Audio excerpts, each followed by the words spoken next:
पर आपको खुशामदीद कहता हूँ। उम्मीद करता हूँ तमाम दोस्त खैरियत से होंगे। तो जैसा कि आप देख रहे हैं मेरे पीछे एक बोर्ड लगा हुआ है इस वक्त पैनाफ्लेक्स, इस पर लिखा हुआ है KHR, ठीक है। तो इसके नीचे इसकी एब्रिविएशन भी लिखी हुई है कराची हंटर्स राइट्स एसोसिएशन। और कराची हंटर्स राइट्स एसोसिएशन जो हमने बनाई है उसकी ये आज पहली मीटिंग है कराची में, एक जगह में हमने यहाँ पे मुनक्किद की है। और इसके क्या मकासद हैं, हमने ये एसोसिएशन क्यों बनाई और क्या ज़रूरत पेश आई हमें इस एसोसिएशन बनाने की, और इसकी क्या जिम्मेदारियाँ होंगी, मेंबर्स करते हैं क्या है, ये सब चीज़ें हम आपको बताएंगे आगे आने वाली वीडियो में। और अपने में आपको बताऊँगा कराची हंटर्स राइट्स एसोसिएशन की आज पूरी मीटिंग आपको हम दिखाएँगे यहाँ पे। आप जो है वो अगर आपने चैनल को सब्सक्राइब नहीं किया, लिखा है सब माशाल्लाह से मेंबर्स हैं, सारे मेंबर्स हैं। और ठीक है जी, आपने चैनल को सब्सक्राइब नहीं करना है। और अभी हम आपको जो हमारे एडमिन हैं उनसे भी मिलवाएंगे और उनसे भी मुलाकात करवाएंगे और आपको पूरी इन्फॉर्मेशन देंगे अपनी जो एप्लीकेशन है उसके हवाले से, ठीक है जी।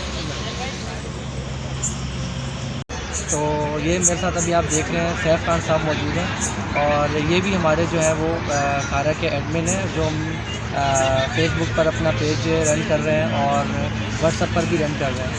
तो दोनों ग्रुप्स में फेसबुक पर भी और व्हाट्सएप पर भी ये सैफ खान साहब भी एडमिन है। उसके अलावा ये माशाल्लाह बहुत पुराने शिकारी हैं, बहुत सीनियर हैं और बहुत अच्छा खासा तजर्बा रखते हैं शिकारियात में। तो इनसे भी हम राय लेंगे कि इनकी क्या ख्वाहिशात हैं और ये खारा के लिए जो है वो क्या वो कर रखते हैं, ठीक है जी। अस्सलाम वालेकुम साहब भाई। वालेकुम सलाम, कैसे हैं आप? जी अल्हम्दुलिल्लाह, शुक्र है। तो साहब भाई आप बताएं कि खारा के लिए हम क्या कर सकते हैं, कराची के शिकारियों के लिए ऐसा किस चीज़ की कमी है जो हम लोग अब तक नहीं कर पाए और जो हमें करने की ज़रूरत है। Thank you very much. अगर किसी वसीले से लोगों को कोई नई बात अगर पता चलती है, ख़ासकर हमारे मुल्क के लोगों को, तो ये इंफॉर्मेटिव भी होती है और लोगों को इसके फ़वाइद भी होते हैं। KHR है, कराची हंटर्स राइट एसोसिएशन जो है, इसका गोल तो कराची के हंटर्स के राइट्स को प्रोटेक्ट करना है, लेकिन मेरी अपनी राय में हमारे कंट्री के अंदर जो हेल्दी एक्टिविटीज़ हैं आउटडोर की, उनका वैसी भुगतान है काफ़ी हद तक बना है। और ये क्योंकि एक फील्ड स्पोर्ट है, तो इसके अंदर जो है बहुत सारी कॉम्प्लिकेशंस आती हैं बाय लॉ और bye personal interaction with each other. शिकारियों को लोग एक अलग निगाह से देखने लगते हैं और ये भूल जाते हैं कि कंजर्वेशन जो है वो भी हमारा गोल है, सिर्फ हंटिंग नहीं है। एक अच्छा शिकारी सबसे पहले एक अच्छा इंसान भी होता है और वो नेचर से मोहब्बत करता है, इन बैलेंस करने का कहीं से भी कायल नहीं होता है। तो हमारे गोल्स में सिर्फ हंटिंग ही नहीं है, कंजर्वेशन भी है। हमको अपने मुल्क और ख़ासकर अपने सूबे सिंध के अंदर जो भी वाइल्ड लाइफ हमारे अराउंड अस है, हमको उसको प्रोटेक्ट भी करना है। और वाइल्ड लाइफ डिपार्टमेंट जो है, सिंध वाइल्ड लाइफ बोर्ड जो है, उसके साथ में हेल्पफुल हैंड जो है वो लेके चलना है। हमको उनको भी सपोर्ट करना है और उनसे अपने लिए भी सपोर्ट लेनी है। हमको उस कौम की तरह से आगे बढ़ना चाहिए कि जहाँ पे हर ज़िंदगी का एस्पेक्ट जो है वो अपने कंप्लीट पैरामीटर्स के अंदर जो है काम करता हो और एक दूसरे से इंटीग्रेटेड हो। वाइल्ड लाइफ अगर ना हो तो शिकारी भी नहीं होंगे। शिकारी तो इसीलिए हैं कि वाइल्ड लाइफ है, तो इन दोनों के बीच में नेचर ऑफ बैलेंस जो है वो बरकरार रखना, ये भी एक अच्छे शिकारी की सोच में और उसके इन प्रैक्टिकल वर्क के अंदर जो है एडॉप्टेशन इस चीज़ का भी होना चाहिए। और यही हम एजुकेशन जो है वो दे रहे हैं, क्योंकि अफसोस थोड़ा सा है इस बात को कहते हुए कि वाइल्ड लाइफ परमिट्स इशू करता है, जानवरों को प्रोटेक्ट करने के लिए सब कुछ करते हैं, लेकिन जिन लोगों को वो परमिट इशू करते हैं उनकी एजुकेशन जो है वो नहीं कर पाते। ये बाहर बैरूनी ममालिक के अंदर आप परमिट अगर लेते हैं तो खुद वाइल्ड लाइफ डिपार्टमेंट के लोग जो हैं वो उनको हर तरह की एजुकेशन देते हैं, how to step in wild places, marshes, fields, whatsoever, wherever you want to go, they are promoting you and giving you big hand, जो कि हमारे यहाँ नहीं है।